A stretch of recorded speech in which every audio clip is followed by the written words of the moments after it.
Guys, why are you bringing me out here? You plan on telling me what this place is? No, I do not, other guy, so why don't you just be quiet and let us handle it? Everything's out of control. Tell him, buddy. Play it cool, man. Be cool. Don't say nothing crazy now. We're gonna fix everything. Which one of us should go first? I think Kmart should go first, because, he always the first one to go out of business. Am I right? Get it? I mean, Kmart. Am I right? Yes. No? Nobody? No. Okay. No. Whatever. Get out of the way. Code name and password, please. Let's see here. I got it written down. Cue ball with a hot wife. Yeah, he's clean. Come on in. Okay, my turn. Password? Stinky meat. Yep, he's the real deal. Let him in. Simon, they didn't give me a password. I don't know mine. Relax, other guy. You'll know when the time comes, don't worry. Now shut up, I gotta look at mine. What? You didn't have to memorize yours? Oh, no, screw that crap. No, they gave me a paper. Chump. You can't even read. Oh, yeah, real mature other guy. And, and what's that say about you? Huh? It says I could use the paper because I can read. Oh, well, whatever. Shut up. The pops is up. Oh, you got a password there, big head? Bubblegum in a dish. It's him, all right. Let him in. What about you, ugly green guy? Meanie greeny, bro. I'll be danged. It is him. Come on in. I guess you're up, Simon. Blue Manchu. Blue Chew. Okay. You can come in. Now you, ugly guy that's even uglier than the green guy. What's your password? Stinky meat? Hello? No. Stanky meat is the meatball's password. Your password is arrogant anus. Oh, arrogant Angus. You are not saying it right. It's not arrogant Angus. It's arrogant anus. Anus? Oh, arrogant anus. Okay, fine. You're clear. Come on in. Welcome to the old abandoned Chris Houlihan room. It's a secret, though, so don't tell anyone, okay? Okay, look, I don't care. Where are we at? Why are we here? Oh, this is just the back room of the Smashing Melons. The what now? You don't even want to know. They're just a Marcel's Playground knockoff. You better take that back right now if you know what's good for you. You know as well as I do that we're the best Smashing Pumpkin / Gallagher tribute band this side of the Mississippi. Wait a sec. Are you talking Gallagher the game or Gallagher the guy that smashes the watermelons with the hammer? Yeah, that's what we asked too. This guy crazy. Oh, whatever. It is nowhere near as good as Marceline Playground. I smell Tex-Mex and candy. Look, I don't care. Why are we here? Look, other guy. Your solo shows are bringing viewership down, okay? We've got to figure out a solution. Now, I'm thinking that we do a Marceline Playground show where we interview the Smashing Melons guy. What do y'all think? Oh, yeah, I think that's a great idea, Rob. And you know what else I think? I think that every major production needs some auto-tune. I think he was talking to me, and look, I don't care. Just do what you're going to do. I know our viewers. We got like 5. No, that's way too many. You suck too much for that. You can't even count. Yeah, but it's a big number. Okay, we're going live. And here we go. Cowabunga, me. Regular time, do that, so another regular show about the regular show. Hey, other guy. I mean, this is Rob, everybody. I'm Rob. And with me, as always, is the other guy. How you doing, other guy? Real other guy. Not you, other guy. Oh, I'm doing great, Robinson. And macaroni and cheese. Something Japanese. Well, how very enlightening, other guy. You know what? I realized something the other day. I realized, well, we don't have any listeners at all. Part of it is because you suck, other guy, but the other part is because we aren't in tune with the audience. You see, every podcast is meant to be in the key of F. And we here at Regular Time have been doing our podcast in the key of B flat minor major 7th, augmented, diminished, tetrachord pentatonic, suspended to at 13. But I can't add. I don't have the mental capacity. Well, I can't either, but that's how you spell the chord. but I can't spell either. These guys are pretty good. Look, just put it on the auto-tune, okay? I don't know if that was on here or not. I mean, there's too many choices. What if I hit an accident or, heaven forbid, we do parallel fifths or something? Just pick one. We'll have the postman edit it out, okay? Auto-tune engaged. Ladies and gentlemen, what you are hearing is the future. You don't have to talk louder, you idiot. Oh, excuse me, I am so gassy this evening. I just couldn't hold that one in. Yeah, that was flatulence from my butt cheeks. Anyway, this is the future. Shout out, Dark Brown and Biff. Yo, bros, do I sound like Lil Wayne? Oh my gosh. Good show. Isn't there like something we should be doing here? The guy. What's your favorite scary movie? Well, I'm the guy. What's my favorite scary movie? Mine is Dracula dead and loving it. Scared the heck out of me. You know who else is scared the heck out of? Me, because I saw the crap myself. Yeah, that's what I was about to say. Okay, disengage the auto-tune, because if you use it too much, then the listener will know. Ladies and gentlemen, I, Rob, and the other guy over there, would like to welcome a very special guest to the show, Mars Elite Playground Ice Melt Tex-Mex and Candy. How you doing, Simon? Oh, I'm doing pretty good, Rob. How are you doing? Well, I can't complain, Simon. Hey, you want to do my job for me? Well, okay, Rob. I think I can do your job pretty dang well, okay? Oh, I think you could do it better than me, Simon. Oh, yeah, probably, Rob. Anyway, don't we got some interview? Well, yeah, we do, but don't you want to introduce your partner there? Oh, thank you, Rob. Yes, I do. This here is a beef bob. We're still working on that. There's Little Dicky right here, and he's really good. He's better than the other guy ever was. Yes, the other guy, think that is. You are greater than me. Beef one, beef, Little Dicky. Why thank you so much? I'm so glad you said that, even though you try to scandalize, scrutinize. What's the word? What's the word I'm looking for? What's that word? Slander? Oh yeah, thank you. Flanderize me in public, and you just better than me, beef. I mean, I'm beef what, and I'm just better than you, other guy. Yes, the other guy do think that. And don't you guys have a musical guest you want to introduce today? We'll take it from here, Beef Wob, buddy. Well, today we have a very special guest from the playground across the street, the playground wannabes across the street. This is the band leader for the Smashing Melons. It's Crushing Melons, you idiot. How you doing? I'm doing pretty good. I should be asking you that, being you're in my secret Chris Houlihan room. Oh, yes. Look, let's not be petty here, okay? I mean, look, seriously, off the record, you can trust me, okay? I mean, for instance, you have the kind of face that looks as if it's been hit with a shovel and needs another good whack to be hit back into place, but I would never say that about you on live air, okay? Oh, don't worry. No, I know you would never say anything like that about me on live air. No, in fact, I mean, I'm all the way across the other side of the room, and, your breath smells worse than that guy over there. The other guy, yeah, smells worse than his, but don't worry. I won't say anything on live air.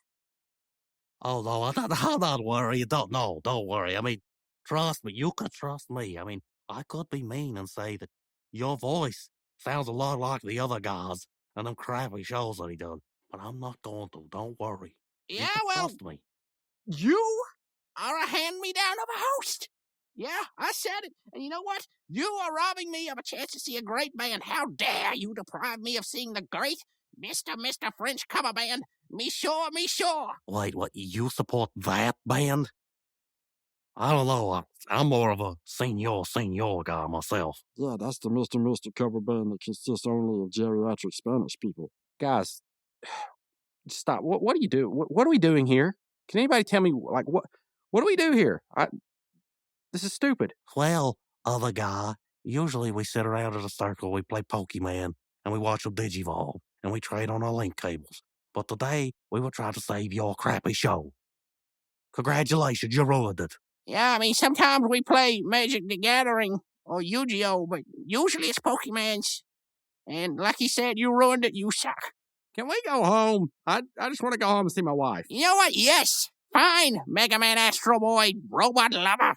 Get out of here. I never wanted y'all in here anyway. Get. But do come back on a Gallagher night. Because we have retro arcade night on Mondays. No, that's Meaty Mondays, boy. That's what we have at Marcelin's Playground. Okay, fine. I guess we could move it to Tuesday. All in favor? Aye. Well, the ayes have it. Gentlemen, make sure you play my advertisement. Because I paid good money for that spot. Yeah, okay. Come on, let's go. That's right. Get out. And don't ever come back. Until next Tuesday. Remember Retro Night.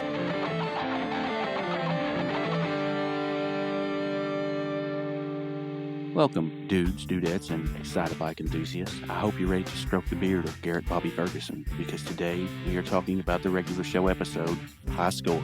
That's right, it's just a regular show about the regular show. I hope everything's been going well for everyone since we last talked. If you missed the last episode I put out, it was over a pretty good episode. I would recommend you go back and watch that episode. Maybe even go back and listen to the podcast. But if not, oh well. Welcome to this episode. It's going to be a good one.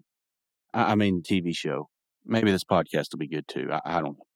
Anyway, let's delve into it.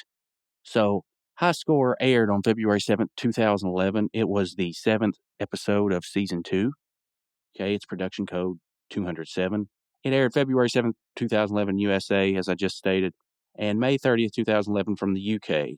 Directed by Mike Roth, written and storyboarded by Sean Seals. Previous episode, My Mom, and then the next episode, Rage Against the TV. Another good one. So, the box office for February 7th, 2011, not much has changed since the last episode, but the movie Sanctum is at number 1 in the box office. The synopsis for this movie: an underwater cave diving team experiences a life-threatening crisis during an expedition to the unexplored and least accessible cave system in the world. It grossed roughly $108.61 million worldwide. Not sure how good that is. I don't know. This poster, though, it kind of reminds me of one of those movies that come out, they're like a dime a dozen anymore. It's more of a concept movie. I don't know, though. I don't know how well it executed, but it seems like, kind of like The Meg 2. Is there a Meg 3? I don't know. But it's something like that. I don't know much about it. I haven't heard anything else about it since then, so I'm just going to assume that it's probably not, pertinent that I watch it anytime soon. So, yeah, there we go. Sanctum. So, music-wise, February 7th, 2011, I got to go back. I got to rewind a little bit to the last episode I put out. Apparently, Bruno Mars was still number 1 in the U.S. Either that or because he is this week. It's still that Grenade song. I don't feel I need to say anything else about that because I didn't know anything about it then. Don't know anything about it now, really, except I heard it. Yeah, apparently Bruno Mars is big. It's about all I know. So in the UK, I think there is a new number 1 this week. It is by Jessie J. I think it's called Price Tag, featuring capital B, lowercase o, capital B. Not sure who that is. I'm assuming it's some sort of rapper, hip-hop guy, because he has an acronym name. I'm not sure. Anyway, I listened to this one, and I kind of like it. I like the melody to it. It's got a catchy melody. It's got, one of the pop chord cadences. You've heard them. Kind of like, Sanctum. Those cadences are a dime a dozen. Even though I like the song, I really got to point out, because it's kind of apparent. I thought my headphones were messed up when I started listening to it, because the drums, I really thought something was wrong, because the drums are, not only are they clipping, which I'm not saying there's anything wrong with that. That was a big artistic choice around this time. I do recall listening to a lot of songs like that, thinking back.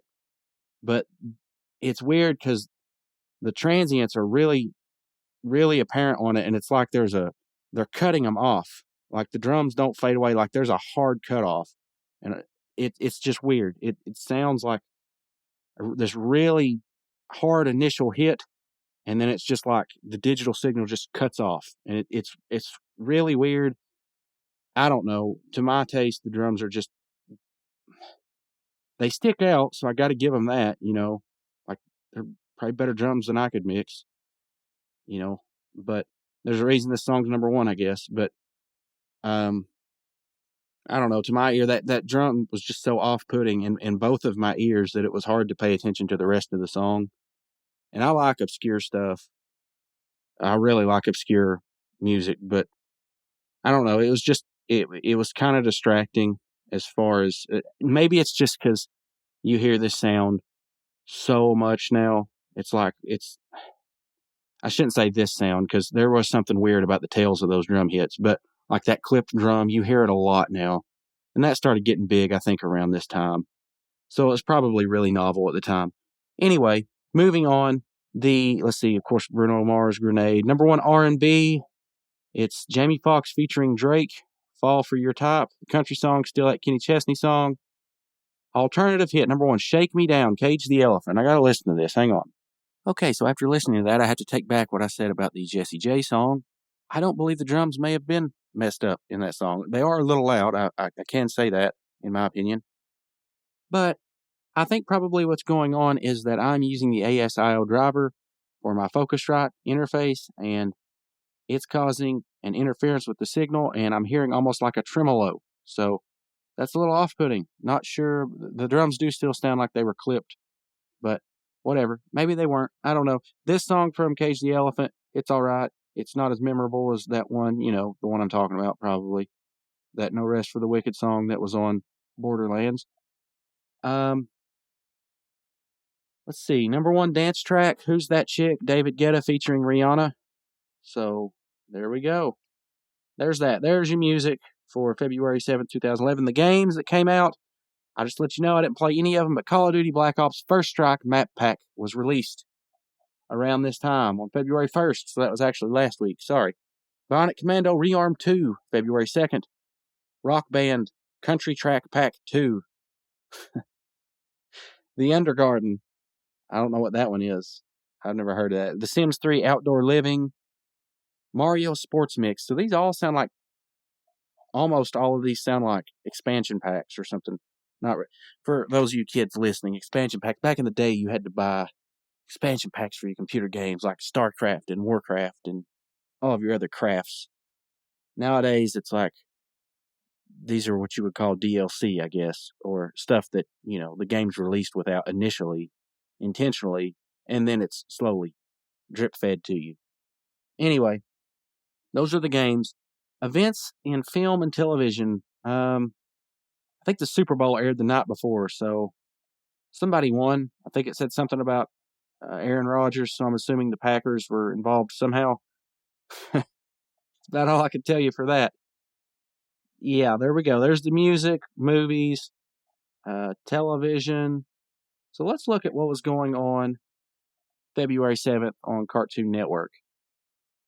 If you tuned in February 6th, the night before, you know the routine by now, hopefully. If you're not familiar with the routine, then welcome to the show. I usually go through the Cartoon Network lineup the day prior and then through the day of the regular show. So starting at 12 a.m., well, I guess it would be that day, but starting 12 a.m. that morning, midnight, Mongo Wrestling Alliance, Baron versus Johnny. That's a new episode. 12:15, Super Jail, Terrarium, I'm sorry, not Terrarium. 12:30, Tim and Eric Awesome Show, and great job.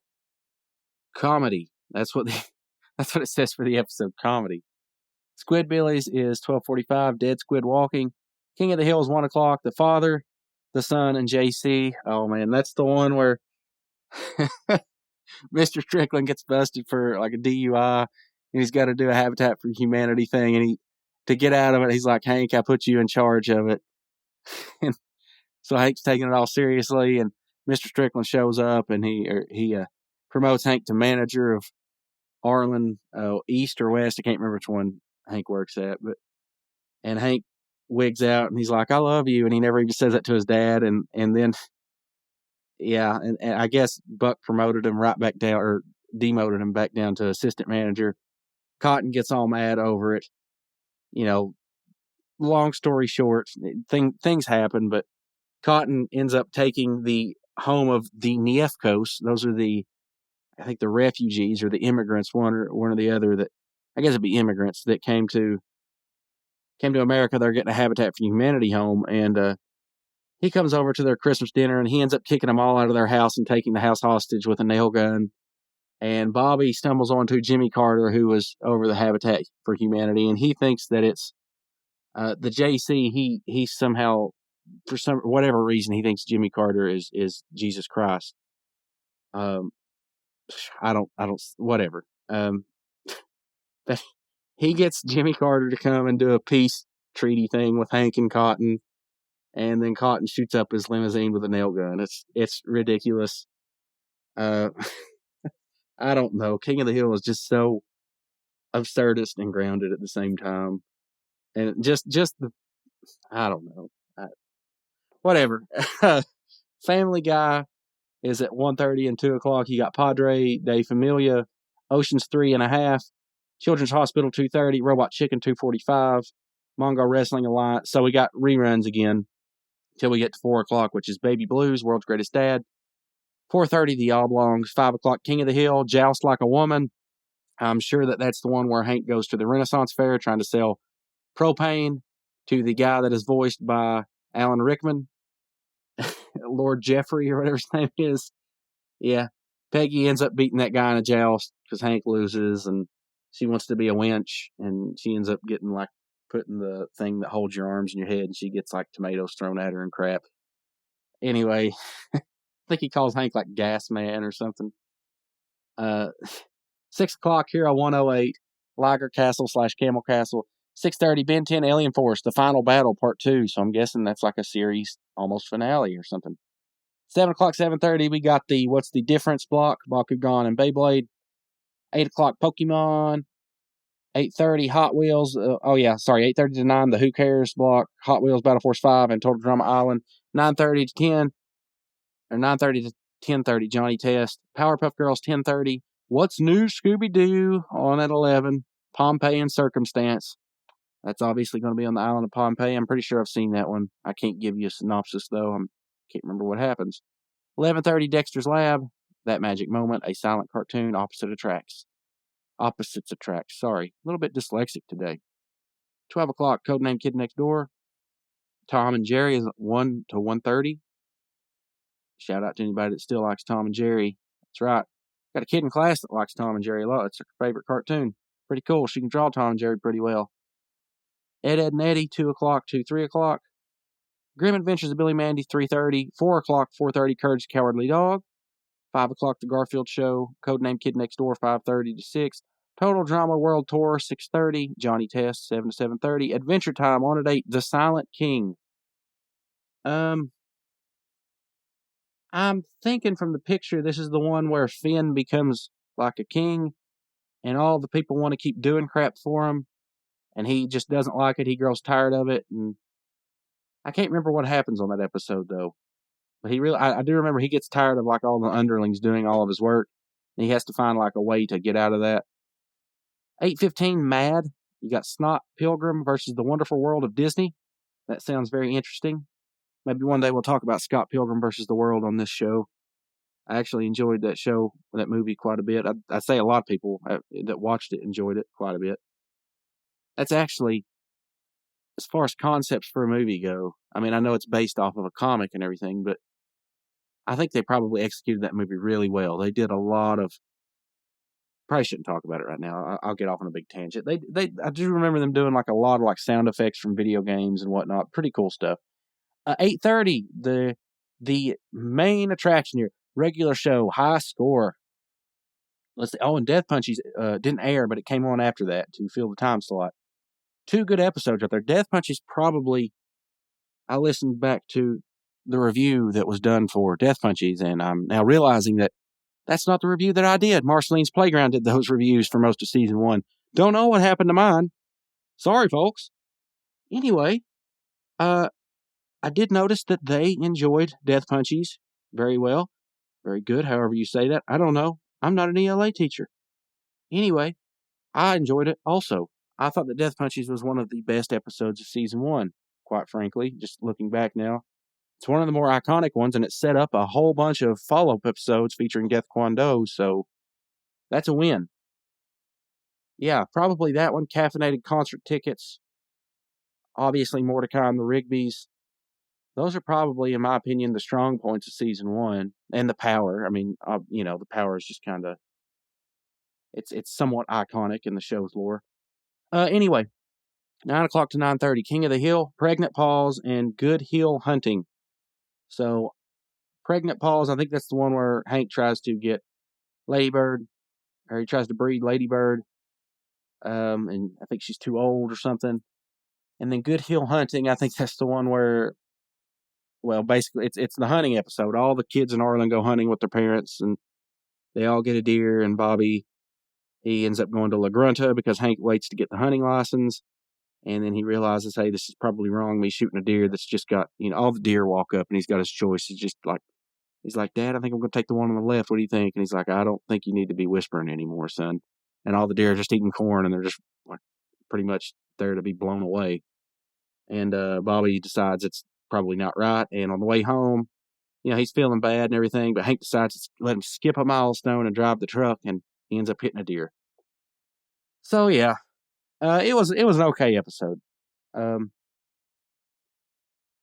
to 10:30, American Dad, the one that got away, and Spring Breakup. Family Guys, 11 to 11:30, Not All Dogs Go to Heaven, and We Love You, Conrad. So, that was your lineup on Cartoon Network for February 7th, 2011. Let's get into the episode we're talking about today. So, I think I may have mentioned it before, but production code 207, aired February 7th, 2011 in the USA, May 30th, 2011 in the UK, directed by Mike Roth, written and storyboarded by Sean Seals. Previous episode, My Mom. Next episode, Rage Against the TV, which is also a very good episode. Alrighty, so, synopsis. Mordecai and Rigby decide to earn respect by beating the world record on an arcade game. Once they do, they must face off against the game's champion, Garrett Bobby Ferguson. Now, this episode is, before we get into this, I want to say this episode's probably more iconic than the last two. This is one of the most iconic episodes of Regular Show. So it's definitely probably more iconic than My Mom, the episode My Mom that we just talked about. But as we go through, just keep in mind, I'm gonna be thinking about it. I don't know. I'm gonna have to watch it again. But is it a better episode, in my opinion, than My Mom? Now, I'll just go ahead and tell you, I think it's a very good episode. I don't know if it's better than My Mom yet, though. I'm gonna have to kind of evaluate that as we go along, because My Mom, at first, I thought, I know it's a good episode, but it wasn't until I really sit down and kind of broke it down that I thought, man, everything was starting to really fire on all cylinders. I mean, at least most things in the episode My Mom. So let's see if they got the same magic formula in this episode. Alrighty, so the characters in this episode are the voices in this episode. Mordecai, voiced by JG. Rigby, William Salyers. Benson, and GBF, that stands for Garrett Bobby Ferguson, or Giant Bearded Face if you're for the uninitiated. Voiced by Sam Marin. Okay. Jack Farley, voiced by Mark Hamill. So we got no skips and no pops this episode. Simon and Mikey are voiced by Roger Craig Smith. Margaret is Janie Haddad. We talked about her before. Adam and Guy 1 is Yuri Lowenthal. So Roger Craig Smith, professional voice actor. You may know him from, well, obviously Regular Show, but some other shows he's been on a bunch. But Sonic Boom, Batman Unlimited, and Clarence, which was another Cartoon Network show. Those are the first things that pop up when you Google his name. When I Googled his name, at least. Let's see. Characters. He plays Sonic the Hedgehog. He plays Batman. Daedara from, looks like Naruto or Bleach, maybe one or the other. I'm not sure. And yeah, whole bunch of characters here. Not going to go through them all, but Yuri Lowenthal, you may know him as Peter Parker on the Spider-Man Sony PlayStation game. He's also in the Across the Spider-Verse movie that came out recently, so, or at least not too long ago. So yeah, there we go. Those two guys, big name voice actors in this episode. Hired guns, so to speak. So let's get into this episode. So the episode starts off, as always, the sound effect, purple screen and all that. And we get the chirping birds in the park. And this time, unlike last episode, we do start out in the park, and the image is a rake going across the ground, raking up leaves. So it's Mordecai and Rigby, and they're raking leaves. And Benson's driving up, and he's not even really paying much attention to them. But Mordecai and Rigby just, they automatically assume that he's going to get on to them. They're like, look, we're working, all right? And Benson's like, relax, fellas, it's payday. So Rigby's response is sweet. Sweet, my favorite day of every other week, And so Benson says, here, and you see their hands hold out, and he drops a sandwich bag full of coins and like a $1 bill or something in their hands, and Mordecai's disappointed. Benson's like, what, you don't like payday? He says, no, we're just getting tired of the lame coins in a baggie day or something of that nature. And he says, why can't we get a check like Skip? Skips gets a check. So Benson's like, Skips has a bank account and a 401k. And to this, Mordecai replies, well, at least give us coins in an envelope or something more respectable, because this is degrading. And Benson just stares at him, doesn't say a word, and he just keeps looking at him and just kind of puts his foot on the gas of the acceleration pedal of the golf cart and just kind of drives off while he's looking at him, doesn't say a word. And I have to applaud the sound effects here for when the cart's moving off. Like, the sound actually does pan across from the left side to the right, which is the way that it appears on screen. So that's pretty cool. All the little details like that. They actually go through and do that in this show. Well, they do it in a lot of shows, but they're not skimping on the details in the regular show. Even though the backgrounds sometimes of season 1 weren't always there, they got the little things right. So the scene wipes, and we see Mordecai and Rigby walking down the street. They're going to the coffee shop, and they're talking, and they're like, Benson's got to respect us. We get no respect. And Rigby's like, hey, we're respectable guys. And then out of nowhere, these two punks on skateboards come by, ha, ha, ha, out of the way, and they knock them over. Loser. And these characters look like some of the characters you would see off of I can't remember what the Disney Channel show is, but one of them Disney Channel shows where they skateboard. Not Nickelodeon, not Rocket Power, but like, I can picture it in my head. I just don't know what the show is. If anybody does, email me, let me know or something. Anyway, they knock over Mordecai and Rigby. Mordecai and Rigby pull the Abe Simpson, shaking their fist. Hey, watch it. And they're laying on their back. And they get up, and then next thing we see is the door of the coffee shop bust open, and Mordecai's like got his hands waving around. He's like, see, man, nobody respects this. And for some reason, Rigby he looks really worried about the stairs that he's walking down. It has nothing really to do with the episode. It's just another one of those details where like he's just looking extra cautious as he walks down the steps for some reason. So Mordecai, he's complaining, we get no respect. And Rigby says, well, we could buy respect. And Mordecai says, nah, too expensive. People respect people who are good at things. And then they look over, and there's an arcade cabinet that says Broken Bones on the top of it. And everybody's around it cheering, woohoo, woohoo. And Margaret's, she's the one in the back, and that's the one Mordecai's interested in, or she is, she's got a big pot of coffee over her head. And interestingly, there's a guy with a mustache and like a mullet, and he has a blue and white cap on, and this kind of appears to be a precursor of what will be the I'm Excellent hat, which plays, it's kind of like one of those items in this series, like the Power. It gets thrown, and the Mordecai and the Rigby's t-shirt. It's kind of one of those, items of lore that gets brought back up occasionally and whatnot. It doesn't say I'm Excellent on it. It doesn't have the net backing in it for optimal airflow, but it's a blue and white hat nonetheless. So maybe it was, I don't want to say a reused asset, but maybe it was a design that they sort of played off of to get the I'm Excellent hat. But anyway, Mordecai and Rigby walk over to see what's going on. So Mordecai asks Margaret, what's going on? She says, the manager's installed this arcade cabinet to keep customers here. And then they're like, oh, and they look over, and it's those punk kids playing it. They're really good at it. Mordecai's like, hey, it's those two punks. And he looks over and he yells, hey, don't you know? Or he yells, hey, don't you know when you knock somebody over, you got to say you're sorry? And they're like, whatever. And you're supposed to show respect. And they're like, respect our butt. And then Rigby says, no, you respect our butt. And Margaret's like, what are you doing? You're going to scare them off or something. And he's like, those punk kids almost killed us. And she says, so they're almost kids. What are you going to do? Beat them up? And okay, before we go on any further, this is like, Margaret is a great character, at least in this, well, through most of the series. She's phenomenal at being like visually the apple of Mordecai's eye. And she's a great character until sometimes when she opens her mouth. Like sometimes she says, like, in my opinion, the dumbest stuff.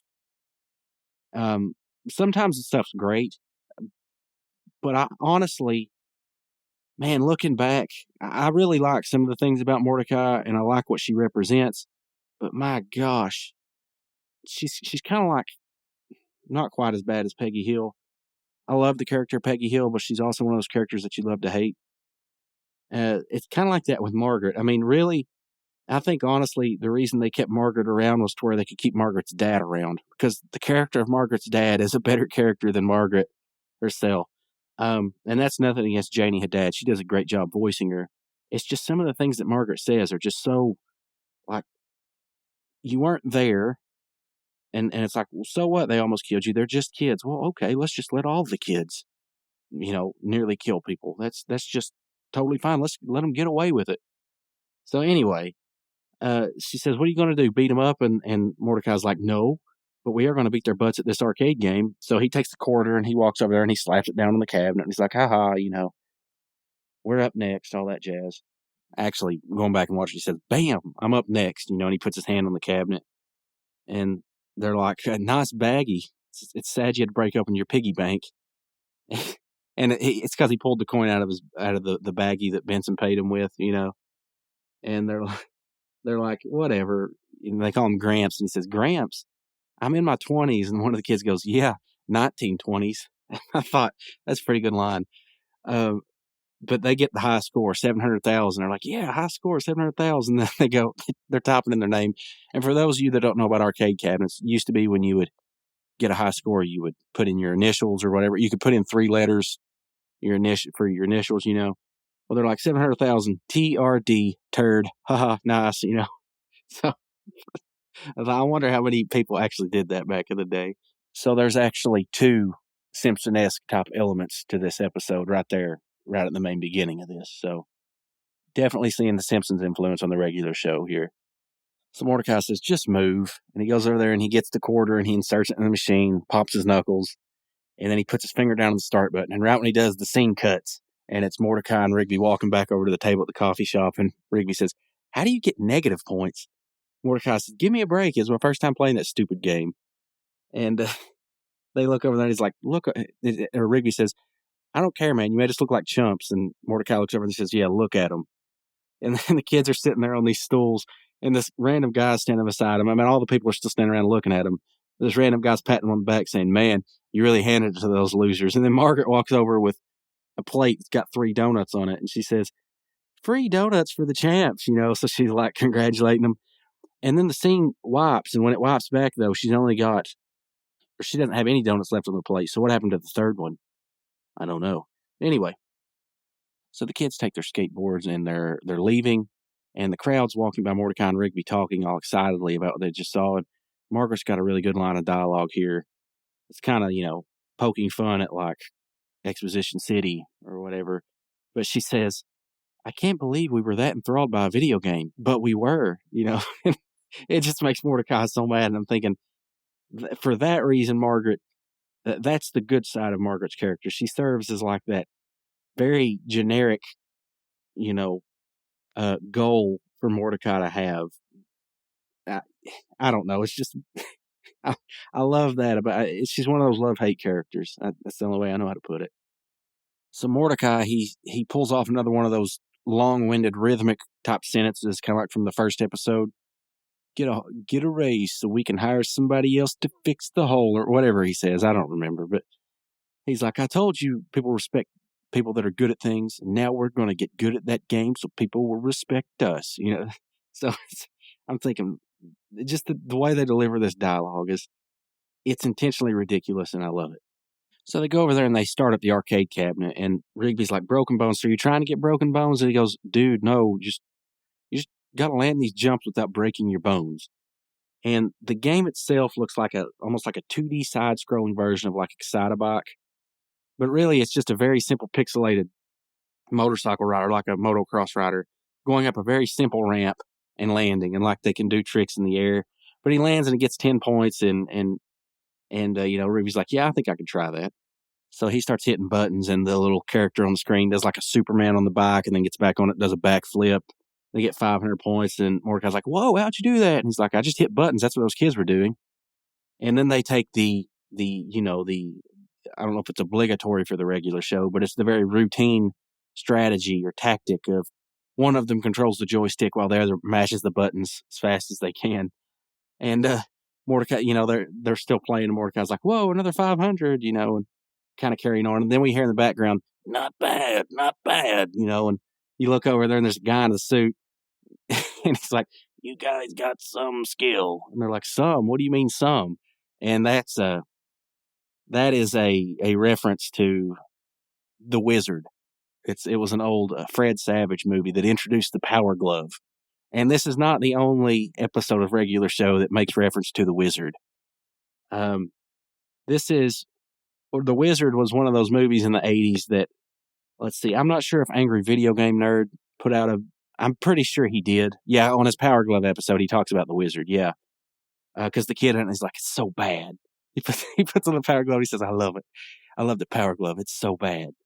But I think Nostalgia Critic did a review on that movie too, because there's a kid in it that keeps California. He just keeps saying California for some reason. Anyway, that was the movie that was kind of popular for a while because it was kind of the first glimpse that people got to see of Mario 3.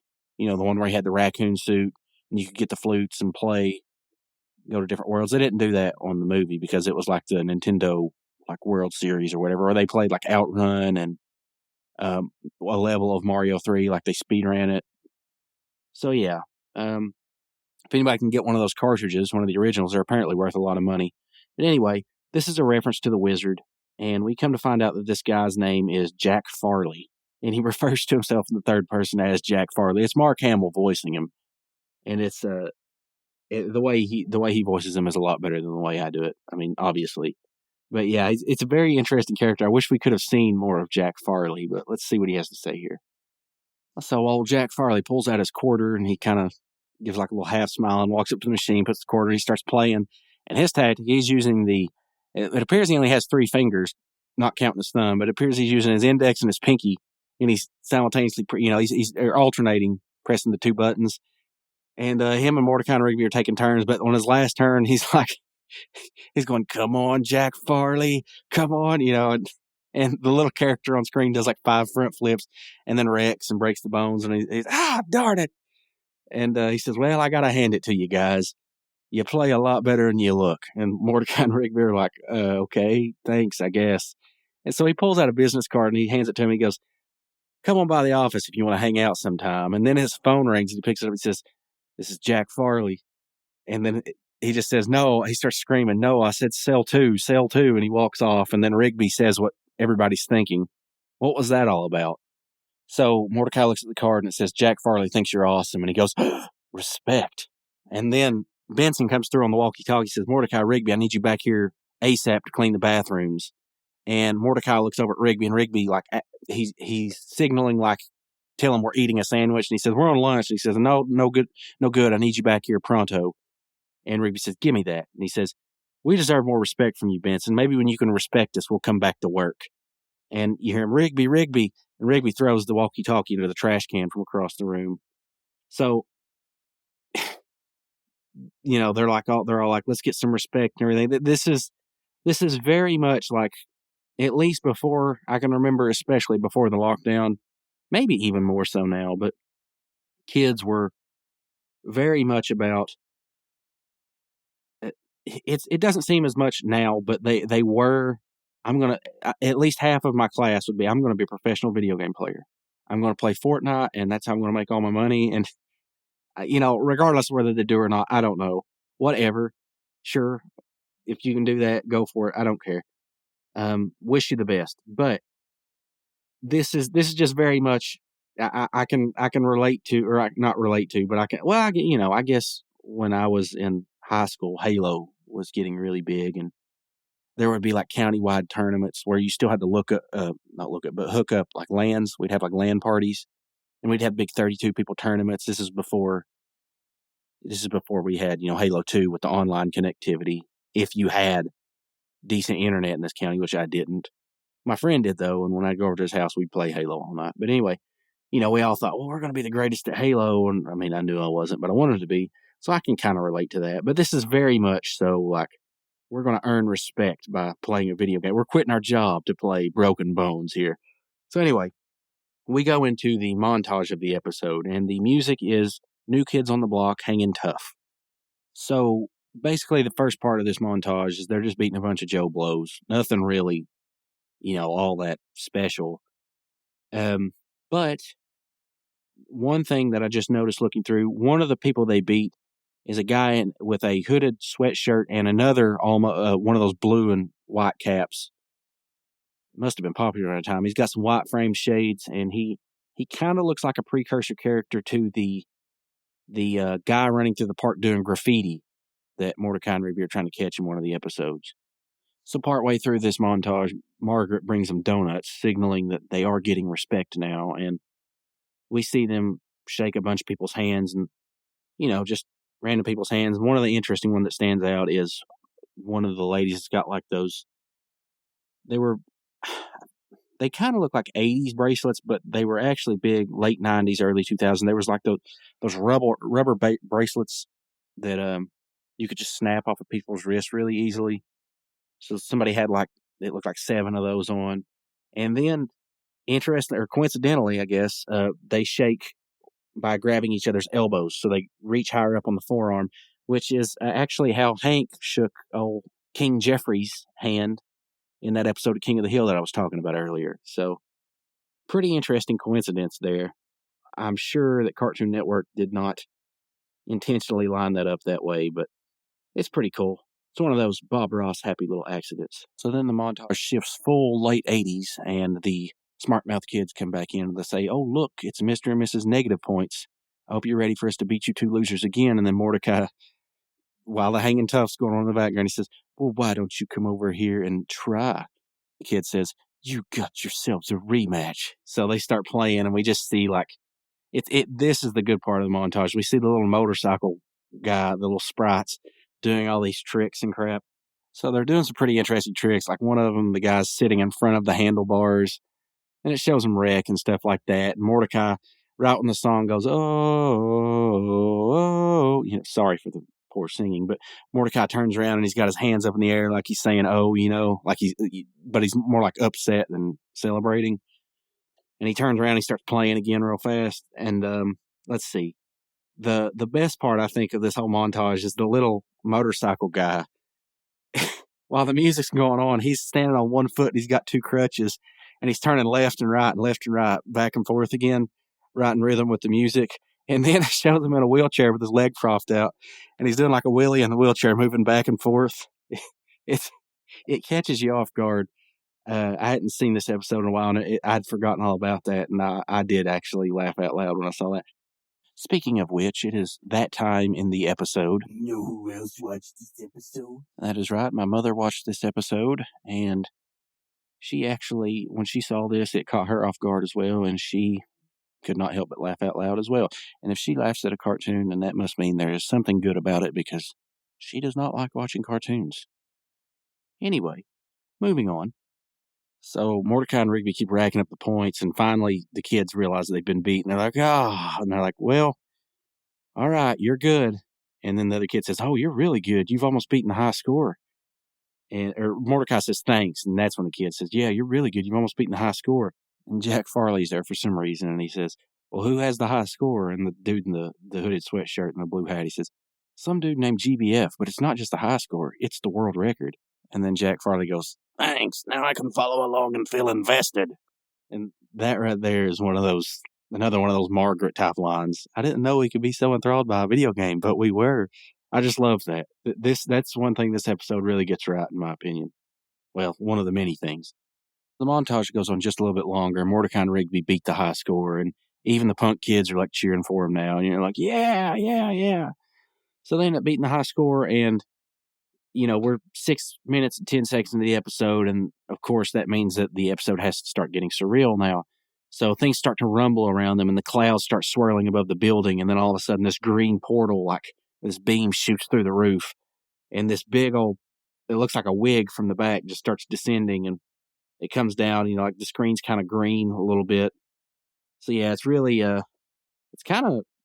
it's almost supernatural looking, but yeah, you hear somebody talking as they're coming down the portal, and you hear him say, "So you've broken the world record, have you?" And it's like obviously Sam Marin talking. I mean, it's very. He sounds like Muscle Man with just a little bit more elegance, I guess. It's just very characteristic of his voice. But anyway, Mordecai says, yeah, who's asking? Like he's squinting, like he can barely see. And then the portal goes away, and you hear him say, "Me." And then it basically it's just a giant face with a beard and brown hair. And Ruby goes, "Ah, sick, a giant bearded face." And then they're like, "Giant bearded face, GBF." And he corrects him very quickly. He's like, "No, it doesn't stand for giant bearded face. It stands for Garrett Bobby Ferguson." Now, at this point, I should probably mention that this episode got Cartoon Network into a lawsuit because the character of Garrett Bobby Ferguson, most of you probably know if you watch the regular show, but is arguably, I guess, based off of a man named Billy Mitchell.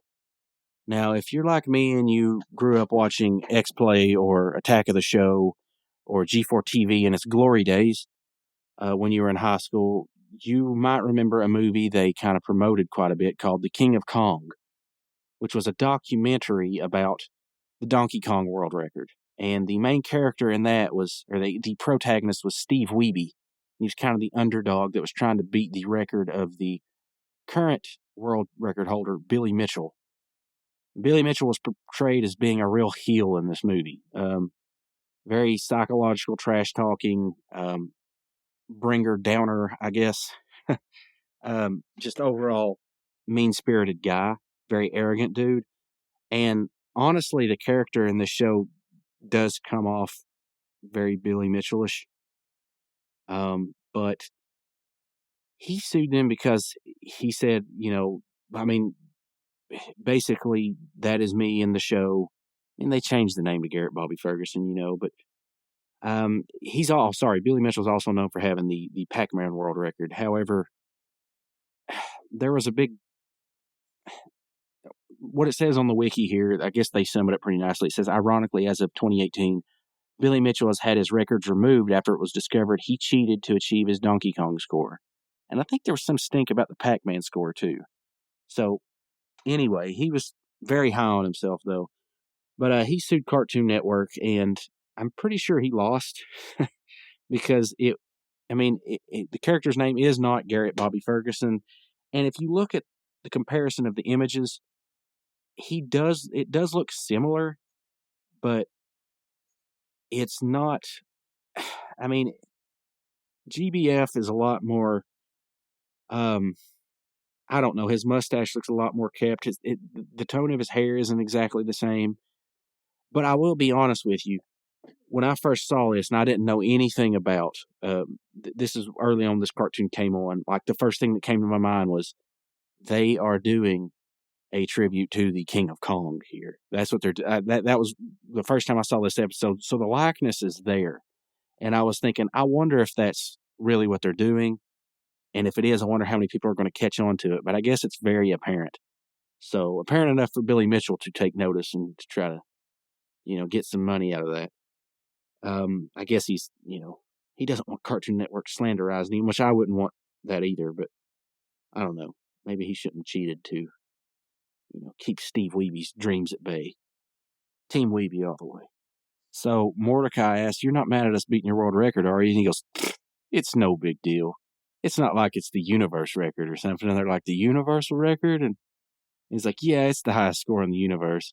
1,279,001 points, which the world record they just got was like literally 1 point less than the number he spouts off." So he's like, "Who owns that record again?" "Oh, yeah, me."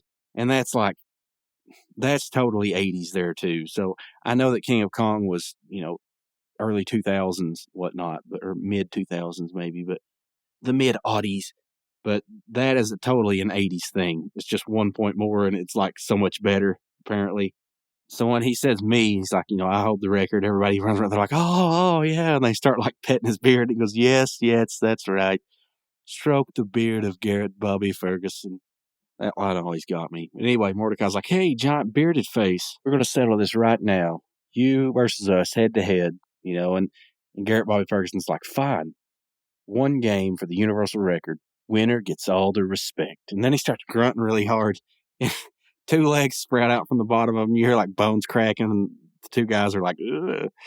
And then he sprouts out like 2 arms, like not from his side, but like they're poking out where his chin would be. And they're like longer versions like T-Rex arms, and it looks ridiculous. Pretty nasty, actually. So they start playing, and the tricks that the character's doing are just crazy and wild this time. And they're like it's like the guy's letting go of the bike and doing flips, and the bike's doing flips, and then he's getting it again, and they're landing them for like 15,000 points at a time.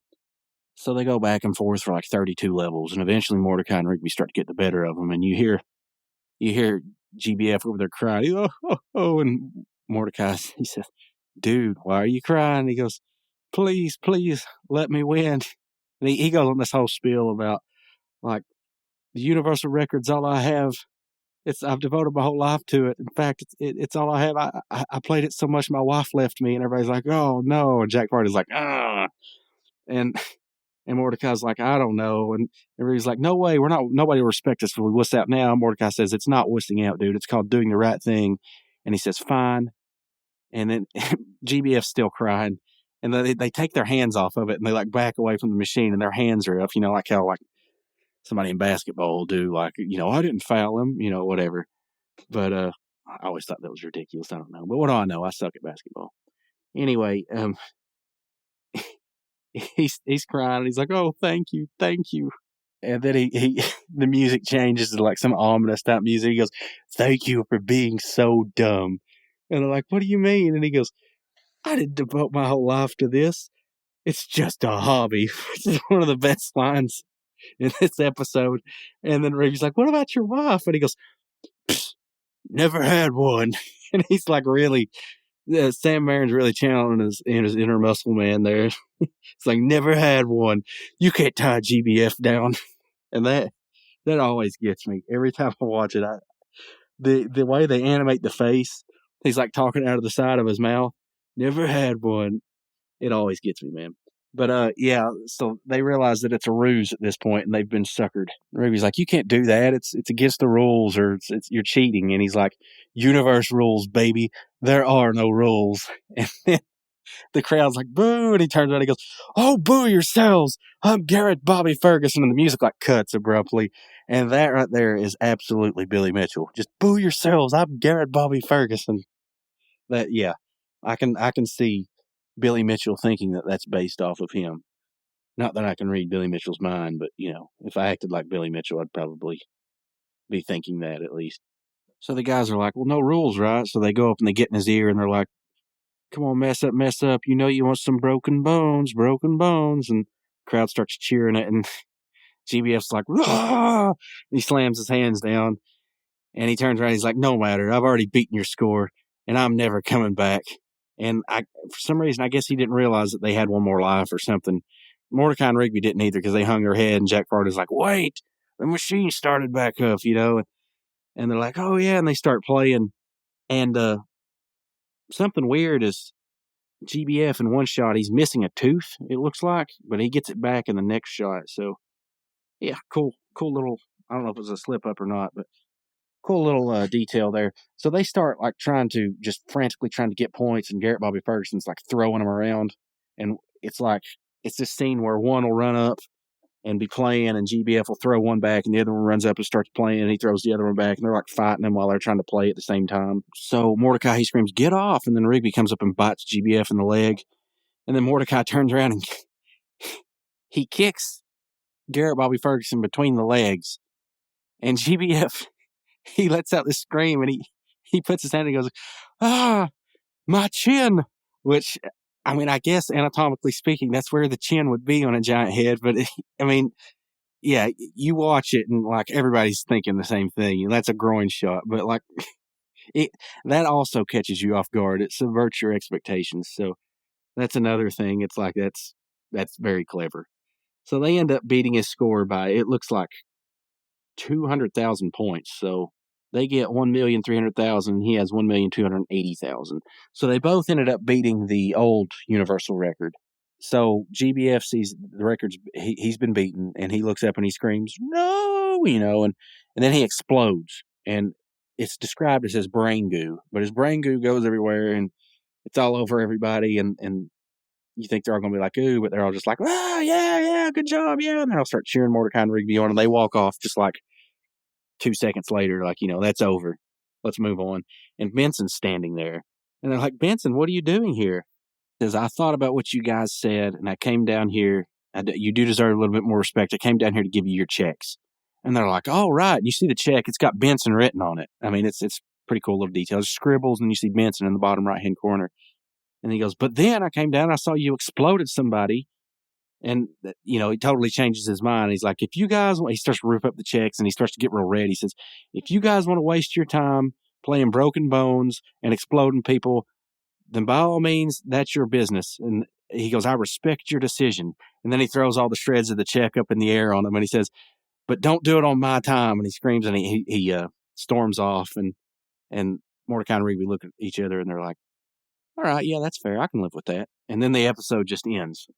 So, yeah, I mean, it ends very abruptly. I mean, they didn't get anything like cleaned up in the coffee shop or anything. It's just like the episode ends.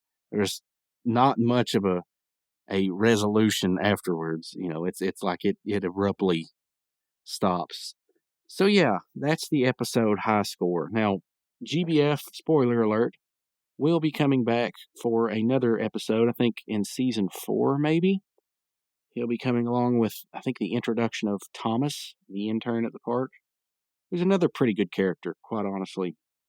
But as for this episode, this is definitely a more iconic episode than My Mom, as far as like being remembered.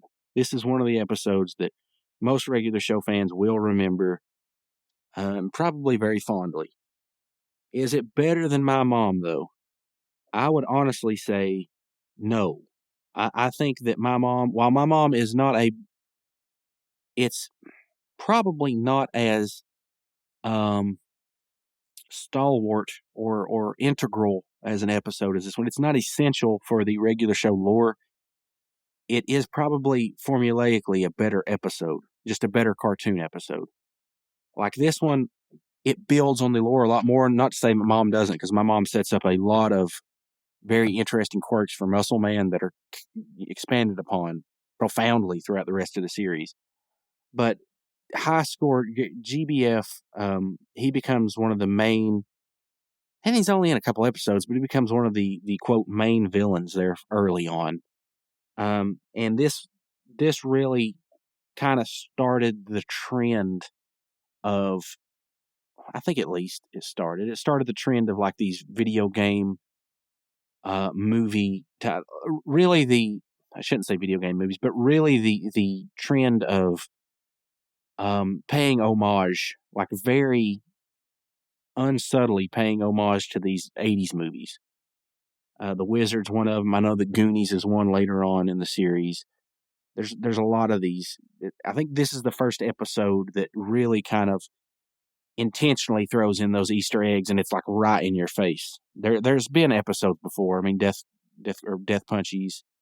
There's been a few episodes like that. And I know they've played video games in prior episodes, but this one, like, if you know the Wizard, that is obviously a Wizard reference.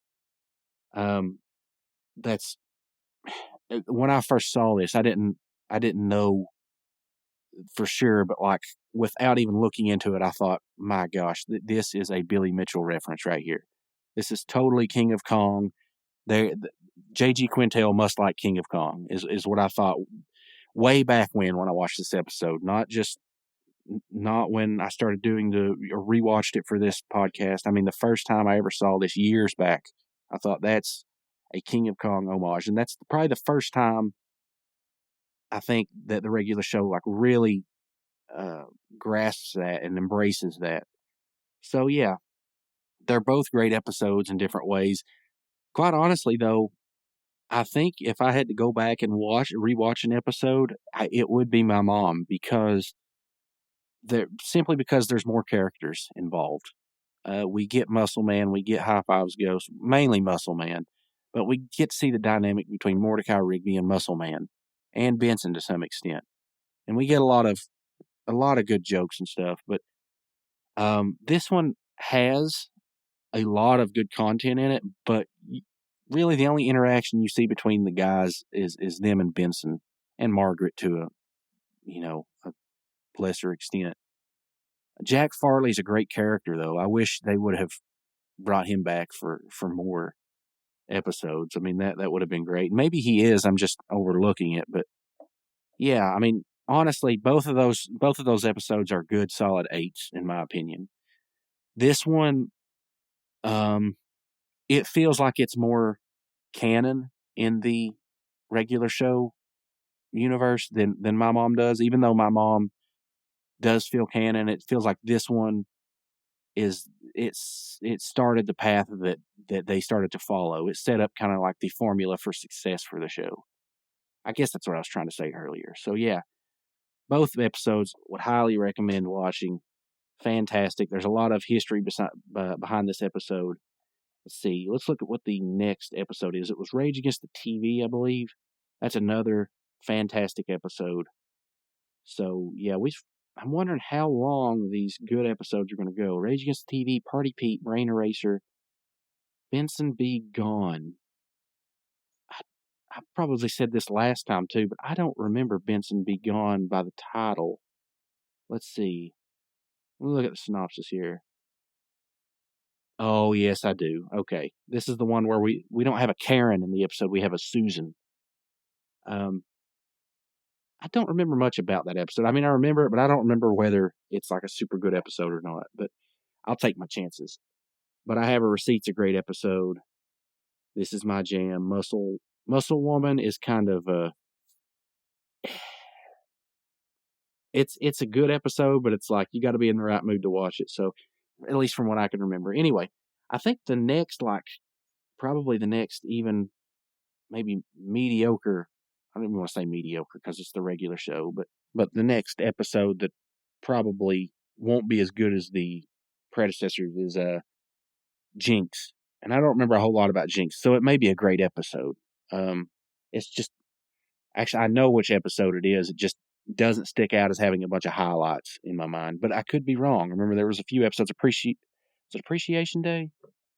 Maybe an Appreciation Day was one that really stuck out or really surprised me. So, yeah. So tune in for that. And, forgot. We actually have another sponsor that I'm legally obliged to let you all hear about. So, I hope it turns out well. If you would patronize them with your money, that, I guess, may go towards helping this show. Whatever. I don't know how that works, but that's what my team has set me up with, so that's what we're going to go with. Here is the commercial for, I don't know what it is, but here we go. Thank you, Sir Madam, for choosing the Home Instructional Workout VHS/Laserdisc cassette tape CD instructional video for learning. Booty Got Me Like Workout. The one and only. Let's begin. On Monday, we're gonna do glute bridges. I don't care how many, just do a bunch. Tuesday, we're gonna do squats. On Wednesday, you're gonna do glute bridges. And on Thursday, you're gonna sit on your butt until about noon, and then you're gonna go and do more glute bridges. On Friday, you're gonna do twice as many glute bridges in the AM and 2 more sets in the PM. And then on Saturday, you just stand in the mirror and you flex your butt really hard. And then on Sunday, you do straight-legged deadlifts for the booty. Soon you too will have the Booty Got Me Like. You'll have the booty that... Can we do that again? Thanks. Soon you too will have the booty that have the women going, that booty got me like. Now I can hear the naysayers now. You know, Lee, I got a naysay right here. You don't even have a booty, okay? And the booty got me like, how dare you copy our idea? Whatever do you mean I don't have a booty? I am the Booty Got Me Like guy, now and forever. You are a drink cup. Yeah. You don't have a booty. Yeah, you started attacking Ralph from me too. Wow. No. My glutes are just too advanced. They transcended vision. You see, they've come full circle.